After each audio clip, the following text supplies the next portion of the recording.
আমরা যেটা করতে পারি ফাংশনগুলো রান করানোর আগে আমরা হচ্ছে কি এই যে আমাদের যে কম্পোনেন্টগুলো আছে এই কম্পোনেন্ট হচ্ছে কি আমরা আলাদা আলাদা করে ভাগ করে ফেলতে পারি, রাইট? সো এই জন্য আমরা যদি এই জায়গায় চলে আসি, আমাদের এই যে একটা কম্পোনেন্ট আছে, সো এই কম্পোনেন্টের ভিতরে আমরা সর্বপ্রথম যেটা করতে পারি সেটা হচ্ছে কি এটা ছিল আমাদের একটা হেডার কম্পোনেন্ট। সো আমরা এটাকে হচ্ছে কেটে দিলাম, মানে কাট করলাম। দেন আমি যদি এই জায়গায় আসি কম্পোনেন্টে এবং নতুন ফাইলের ভিতরে যাই, হেডার ডট ভিউ, দেন এই জায়গায় আসলাম, টেমপ্লেট নিলাম, ক্লোজ করলাম, হেডারের যে কোডগুলো আছে টেমপ্লেটে হচ্ছে গিয়ে বসিয়ে দিলাম। অ্যান্ড আমার যে কম্পোনেন্টটা আছে আমি যদি এই জায়গায় এখন বসিয়ে দিই হেডার,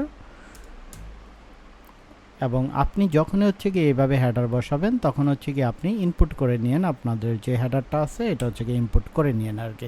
সো আমাদের যদি হেডারটা হয়ে যায় দেন হচ্ছে কি আমি যদি একটা রিফ্রেশ দিই তাহলে আমাদের সবই ঠিক আছে, জাস্ট লোগোটা চলে গেছে আর কি, যেহেতু অন্য একটা পাতে গেছে লোগোটার পাত খুঁজে পাচ্ছে না আর কি। সো আমি যদি জাস্ট লোগোর পাতটা ঠিক করে দিই তাহলে আমাকে এই জায়গায় একটা ডট দিতে হবে। দেন আমি যদি দেখি আমাদের হেডারটা ঠিকই আছে। দেন এইটা হচ্ছে গিয়ে আমাদের অ্যাড টাস্ক, দেন হচ্ছে গিয়ে এটা হচ্ছে গিয়ে টাস্ক লিস্ট, অ্যান্ড এটা হচ্ছে গিয়ে ফিল্টার। সো আমরা যদি এইভাবে হচ্ছে গিয়ে বাক করে ফেলি তাহলে টাস্ক অ্যাড ডট ভিউ, এটা হচ্ছে গিয়ে আমাদের একটা কম্পোনেন্ট। আমরা টেমপ্লেটটা নিয়ে আসি, অ্যান্ড তারপরে আমাদের আরেকটা কম্পোনেন্ট যেটা হবে আপনাদের ফিল্টারের জন্য, সো ওইটা আমরা লিখতে পারি task filter dot view. So এটা হচ্ছে গিয়ে টেমপ্লেট। দেন এটা যদি ক্লোজ করি, সো এটা এই জায়গায় চলে আসলো। হেডারটা আমরা ক্লোজ করে দিই। আমরা যদি অ্যাপের ভিতরে চলে আসি তাহলে এই ছিল হচ্ছে আমাদের অ্যাড।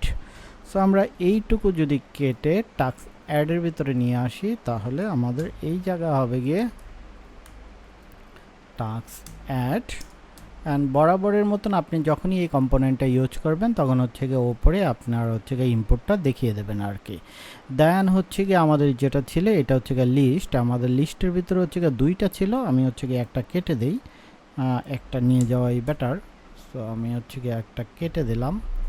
দেন আমি এটাকে আমাদের যে task list, so task list আমি তৈরি করি না, আমি যদি একটা তৈরি করি task list, task list dot view template, then আমি যদি এটা এই জায়গায় দিয়ে দিই এবং এই জায়গায় যদি ইনপুট করে দেই টাস্ক লিস্ট, তাহলে আমাদের আরেকটা কম্পোনেন্ট কমে গেল। অ্যান্ড তারপরে হচ্ছে কি আমাদের আরেকটা যেটা কম্পোনেন্ট ছিল এটা হচ্ছে কি আমাদের ফিল্টার করার জন্য। সো আমি যদি পুরো কম্পোনেন্টটাকে কপি করে আমাদের যে টাস্ক ফিল্টার আছে এটার ভিতরে বসিয়ে দিই, অ্যান্ড তারপরে হচ্ছে কি আমি যদি এই জায়গায় লিখে দিই টাস্ক ফিল্টার, তাহলে মেবি হচ্ছে কি আমাদের কম্পোনেন্টগুলো ভাগ হয়ে গেছে এবং আমাদের মেবি ডিজাইনটাও ঠিক আছে। আমরা যদি ডিজাইনে যাই তাহলে দেখতে পারবেন যে ডিজাইনটাও ঠিক আছে, কম্পোনেন্টগুলো ভাগ হয়ে গেছে, বাট এটা আমাদের দরকারই ছিল। দেন আপনারা যদি এইভাবে ভাগ করেন তাহলে কিন্তু এই জায়গায় আমি যেভাবে ইনপুট করছি অবশ্যই আপনি এভাবে ইনপুট করে নেবেন। সো এখন আমাদের যেটা কাজ এটা হচ্ছে কি আমরা পিনিয়াটা ইনস্টল দেব। সো আমরা যদি আবার চলে আসি ভিউ, দেন আমরা হচ্ছে গিয়ে গেট স্টার্টে যাব। গেট স্টার্টে যাওয়ার পরে গেটিং স্টার্ট এই জায়গায় গেলে আপনি হচ্ছে গিয়ে দেখতে পারবেন আপনি পিনিয়া কীভাবে সেট আপ দিতে পারবেন। এক হচ্ছে গিয়ে ইয়ার্ন দিয়ে আর একটা হচ্ছে গিয়ে এনপিএম দিয়ে। আমি যেহেতু এনপিএম ইউজ করছি সো আমি হচ্ছে গিয়ে এনপিএম দিয়ে ইনস্টল দিচ্ছি। দেন হচ্ছে গিয়ে আপনি যদি এই জায়গায় চলে আসেন, এই জায়গায় টার্মিনালটা ওপেন করেন, দেন আপনি যদি পেস্ট করে দেন স্টার্ট, তাহলে হচ্ছে গিয়ে আপনাদের পিনিয়াটা হচ্ছে গিয়ে ইনস্টল হওয়া শুরু হবে। একটু ওয়েট করি। সো আমাদের পিনিয়া হচ্ছে গিয়ে ইনস্টল হয়ে গেছে। সো আমরা এখন হচ্ছে গিয়ে পিনিয়াটা যেহেতু ইউজ করব আমরা হচ্ছে গিয়া মেন ডট জিএস এর ভিতরে চলে যাব এবং এই জায়গায় এসে আমরা হচ্ছে গিয়ে পিনিয়াটা আপনার হচ্ছে গিয়ে ইনপুট করব। সো ইনপুট করার জন্য ইনপুট, দেন হচ্ছে গিয়ে আপনার পিনিয়া হচ্ছে গিয়ে একটা অবজেক্ট রিটার্ন করে, যে অবজেক্টটা হচ্ছে গিয়ে আমরা ইউজ করব আর কি, সেটা হচ্ছে গিয়ে ক্রিয়েট পিনিয়া, এবং এটা হচ্ছে গিয়ে ফ্রম পিনিয়া, এই জায়গা থেকে এটা হচ্ছে গিয়ে আসছে আর কি। সো এখন আমরা যেটা নিতে পারি আমরা হচ্ছে গিয়ে একটা কনস্ট ভেরিয়েবল নিতে পারি, এটা হচ্ছে গিয়ে পিনিয়ার জন্য পিনিয়া সমান সমান ক্রিয়েট পিনিয়া।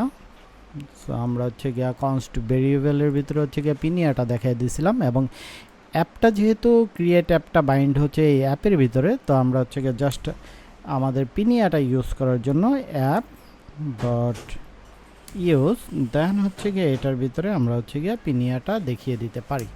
তাহলেই হচ্ছে গিয়ে আমাদের মোটামুটি পিনিয়া সেট আপ দেওয়া কমপ্লিট।